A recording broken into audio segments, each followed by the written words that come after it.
Hello students, welcome to the online classes organized by the RRB Convent School. My name is Pragati Divedi and I am here to take your classes. So, in our moral value, we'll start a new chapter, that is chapter number 5, dealing with difficult situations. So, in this chapter, we'll study about a farmer, how he had dealt with the situation which were very difficult. How often do you come across a difficult situation and think that you cannot deal with it? Here a question is given for all of you कि आप कितनी देर तक किसी difficult situation को bear कर सकते हैं, means उसमें रह सकते हैं या उसे सह सकते हैं, और आप किस तरह से उसको डील कर सकते हैं. So find out the answer by yourself of this question. Now we will start the story. Along the banks of the river Narela was a small town called Kabalpur. There was a farmer named Suri who lived with his wife and their 10-year-old son Manas. They lived a tiresome life, but they were happy because they had a time to spend with each other and the cattle that they herded.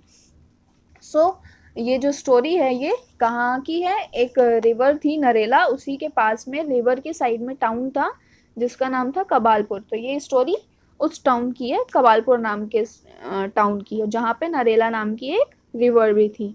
And the farmer name was Suri, जो कि अपनी wife और अपने 10 साल के बेटे मानस के साथ रहता था कबालपुर में. They live the tiresome life. Tiresome life means रोज जो बोरिंग लाइफ होती है, रोज का वही काम, अनोइंग और बोरिंग लाइफ थी उनकी, लेकिन वो उस लाइफ में भी हैप्पी थे क्योंकि उन लोगों के पास एक दूसरे के साथ टाइम स्पेंड करने के लिए था.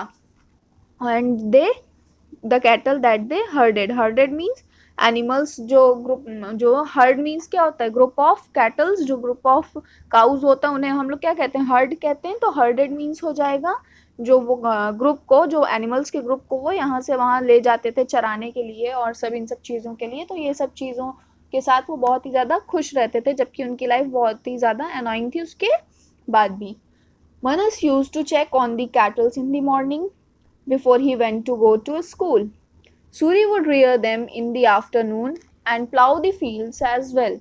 His wife had the duty of feeding the livestock in the night and providing them with sufficient water. जो मानस था वो रोज सुबह स्कूल जाने से पहले कैटल्स को चेक किया करता था कि वो ठीक हैं कि नहीं हैं. सूरी आफ्टरनून में कैटल्स को रेयर करता था और साथ ही साथ खेतों को जोतता था. प्लाउ द फील्ड्स मीन्स खेतों की जुताई करना. और उसकी वाइफ का काम था कि शाम को, इवनिंग में, नाइट में गाँव को खाना खिलाना और उन्हें सफिशिएंट वाटर प्रोवाइड कराना. The monsoon season was approaching. Monsoon season आ रहा था. The family prepared for what was expected to be a long rainy season. They dug a well so that the water could be preserved for later and also built a shed for the newborn calves. तो सभी को पता था कि monsoon season आने वाला है, monsoon season आ चुका है.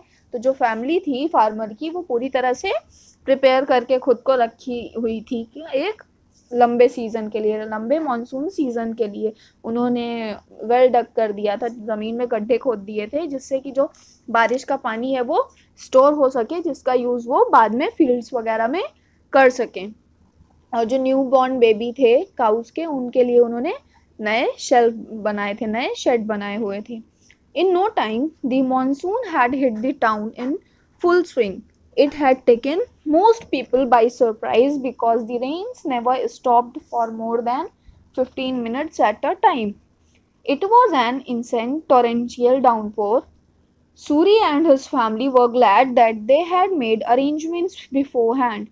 However, as they went into the second month of the monsoon, it became unbearable.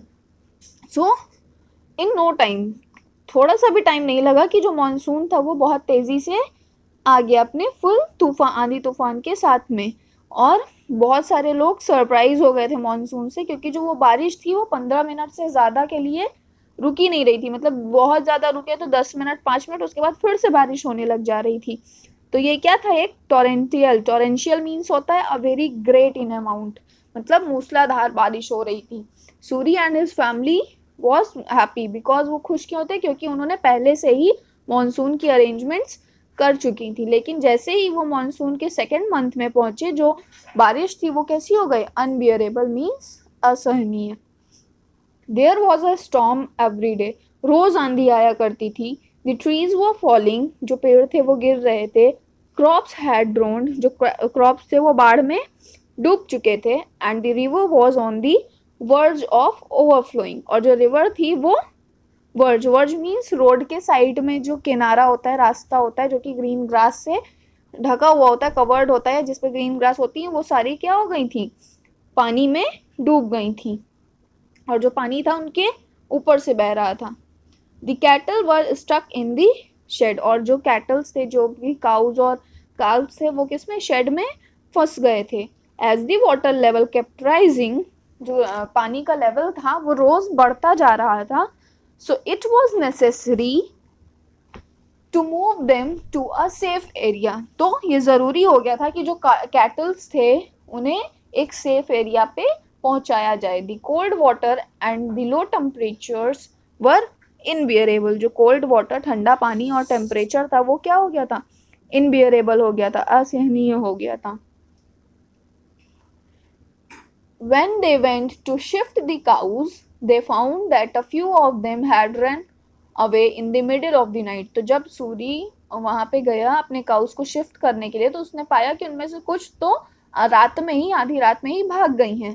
And more than half of the cows were still there, और आधे से ज़्यादा काउज वहाँ पे फिर भी थी। But they looked very sick, लेकिन वो देखने में बहुत ही ज़्यादा बीमार लग रही थी।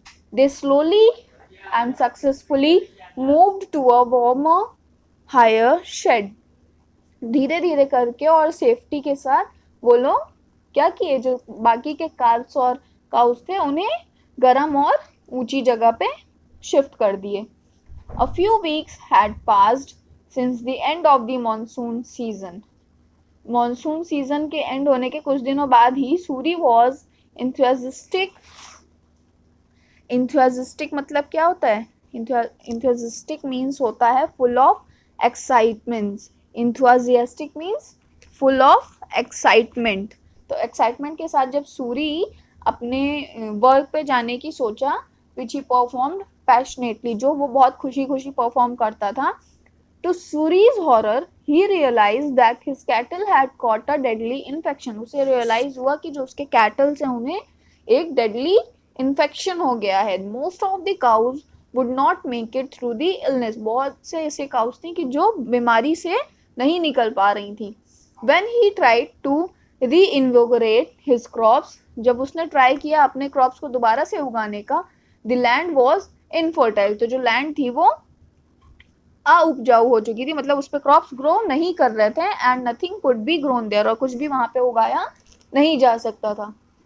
The family were in a predicament, predicament means होता है situation that is hard to get out, ऐसी सिचुएशन हो गई थी जिससे वो बाहर नहीं निकल पा रहे थे। Suri was forced to start going to outskirts of the city daily to find work. He knew that he had to take care of his family. Suri को मजबूर होके सिटी से, मतलब कि अपना जो टाउन था उससे बाहर जाके सिटीज में जाके काम ढूंढना पड़ा, क्योंकि उसे पता था कि उसे ही अपने फैमिली की क्या करनी है, देखभाल करनी है। इवेंचुअली धीरे धीरे he found a job as a labour in a different town, वो उसे एक लेबर की जॉब मिलती है दूसरे टाउन में। He went there without his family and miss them a lot, और वो विदाउट अपनी फैमिली को वहीं टाउन में छोड़ के, कबालपुर में, वो दूसरे टाउन में जॉब करने चला गया। He was away for 2 years, वो 2 साल के लिए अपने फैमिली से दूर रहा। When he came back, he was ragged and tired. जब वो वापस लौटा 2 साल बाद, तो वो बहुत ही ज़्यादा थका हुआ था और बहुत ही ज़्यादा हताश हो गया था। But he had realized that he had to start from scratch at home. लेकिन उसे महसूस हुआ कि उसे अपने घर से ही वापस से सारी चीज़ें स्टार्ट करनी पड़ेगी, सब वो अपने घर पे पहले से जाना चाहिए, पहुंच जाना चाहिए। To his surprise he came home only to see a fresh lively herd of livestock, a well plowed field and a variety of different crops. तो वो जैसे ही अपने घर के पास पहुंचता है वो क्या देखता है, वो बहुत सरप्राइज हो जाता है क्योंकि वहाँ पे बहुत अच्छे अच्छे लाइव स्टॉक्स थे, जो उसकी फील्ड थी वो बहुत अच्छे से जोती हुई थी, प्लाउड थी, और वैरायटी ऑफ क्रॉप्स क्या वो थे फील्ड में उगे हुए थे. His wife and son had made the most of the 2 years that they had.